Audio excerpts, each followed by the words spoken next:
Lagos was Èkó akéte ìlú ọgbọ́n, àrọ̀ dẹ̀gbẹ̀dẹ̀gbẹ̀, ìlú tó máa ń san àjòjì ju ọmọ onílẹ̀ lọ. Now, don't get it twisted. The current Oba of Lagos, Oba Rilwan Akiolu, is no small figure. He's literally the king of Nigeria's commercial capital, Lagos. Politically, socially, culturally, just in case you're unsure, the Oba's office carries serious weight. We're talking centuries, backing one man whose words can sway decisions, can open doors or lock them very tightly. You see, historically, the Oba was more of a spiritual and cultural custodian, like festivals and traditions, serving to mediate between the government and the people. However, times have changed, and so has the role. Now, there's big money flowing through Lagos, and land is gold. Our royal fathers are no longer sitting on just cultural thrones. They are sitting on prime real estate opportunities. So, when did this whole real estate journey begin for the Oba? That part is a bit murky, like most royal dealings. You won't see flashy press releases, but quietly, in the late 2000s, whispers began. Early affiliations with a few up-and-coming developers popped up. First, it started with small ventures, stakes in estates, land approval deals where the Oba's approval unlocked deals for real estate developers. Before long, notable acquisitions started happening.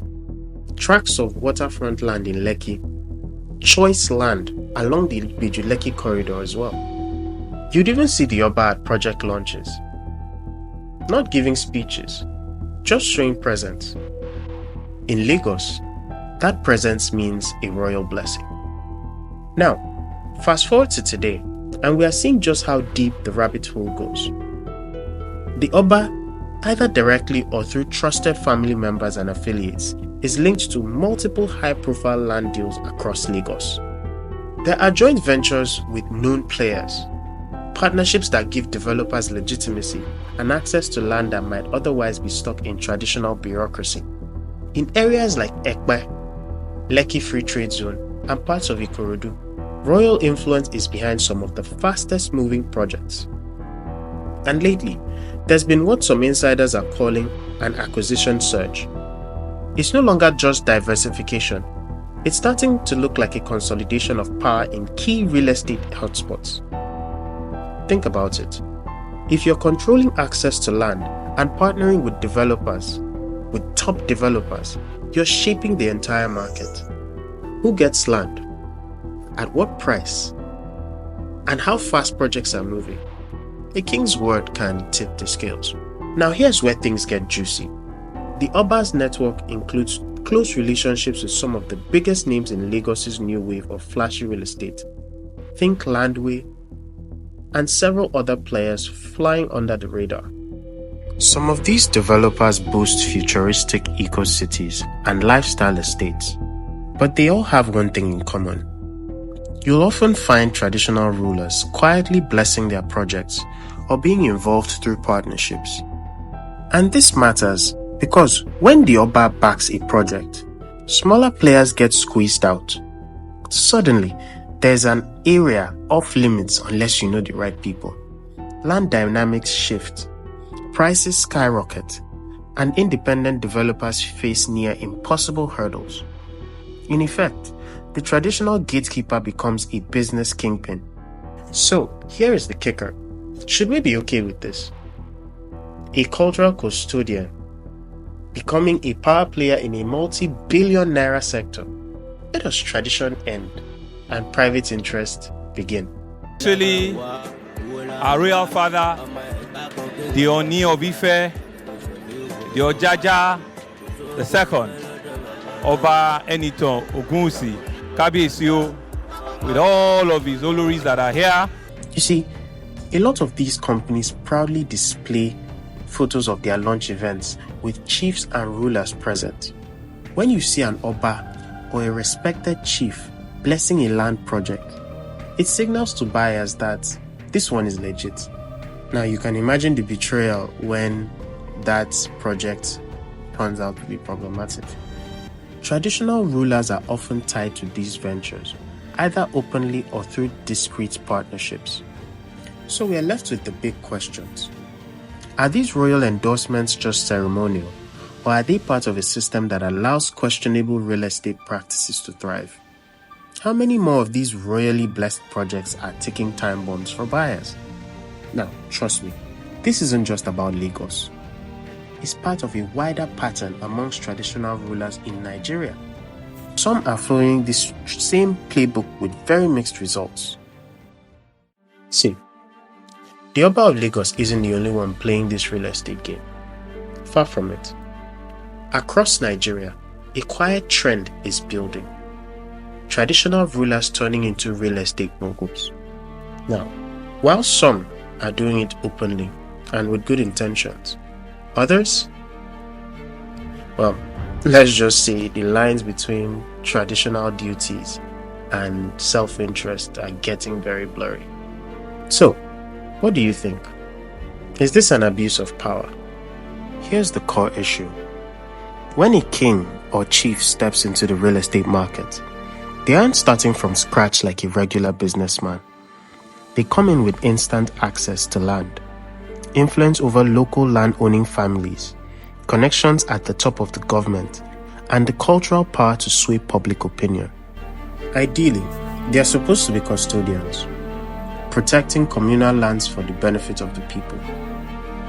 In reality, many are flipping land to private developers, charging huge royalty fees and pocketing millions, all while their communities watch their ancestral lands disappear. In some cases, traditional rulers have been accused of selling the same plot of land to multiple buyers, a classic Lagos headache. And when disputes arise, good luck fighting someone with both cultural and political protection. So, in the end, who suffers from all these? Now, let's bring this story home. Because everything we've talked about so far isn't just royal gist or developer gossip. It's affecting you, me, and anyone who dreams of owning land in Nigeria today. This isn't some abstract market theory. It's shaping our reality. So, who's actually winning in this royal real estate game? Well, the first big winners are the major developers who figured out the formula. Get close to the palace, and the land gates open. With a traditional ruler's blessing, that land that may have taken years of negotiations or community haggling is suddenly cleared and available. The royal seal of approval also works like magic in marketing. Buyers see kings at project launches and assume everything is legit.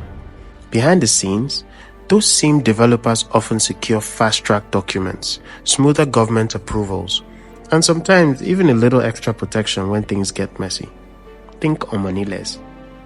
Next on the winners list, the traditional rulers themselves and their inner circles. Many have gone from cultural custodians to land moguls practically overnight.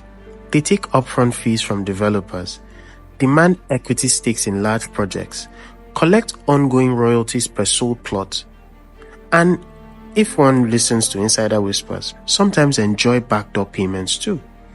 And all this wealth is accumulating in ways that few outside the palace can even trace. Another beneficiary group? Politically connected buyers.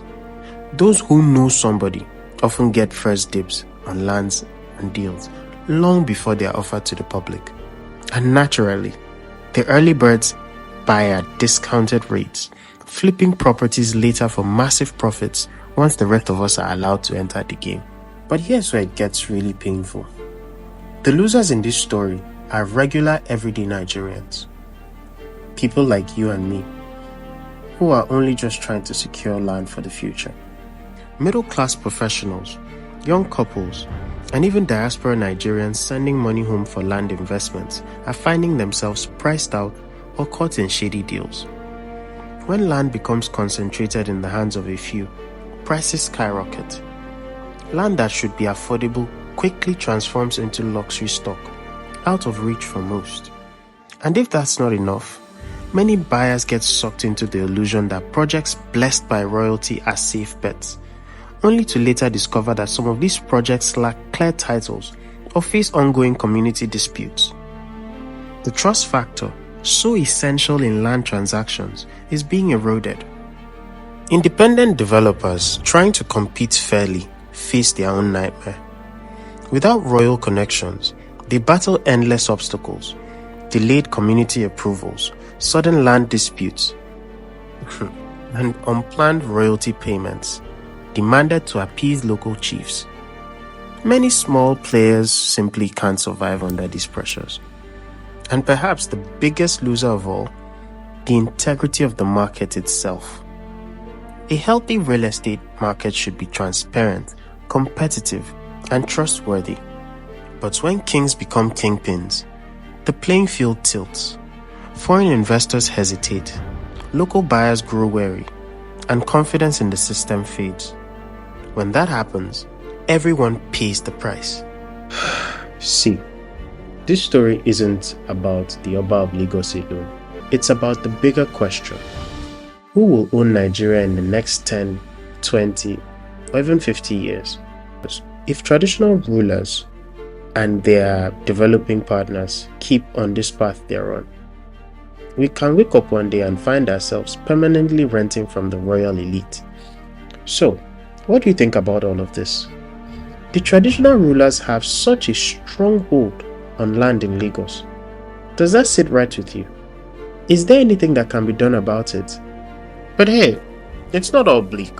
For those of you who are interested in investing in Lagos real estate, you don't have to go through all these hurdles. You can contact us at Ownahome, either through the links in the description or the numbers on the screen. We're excited to work with all of you that will reach out to us. See you in the next video.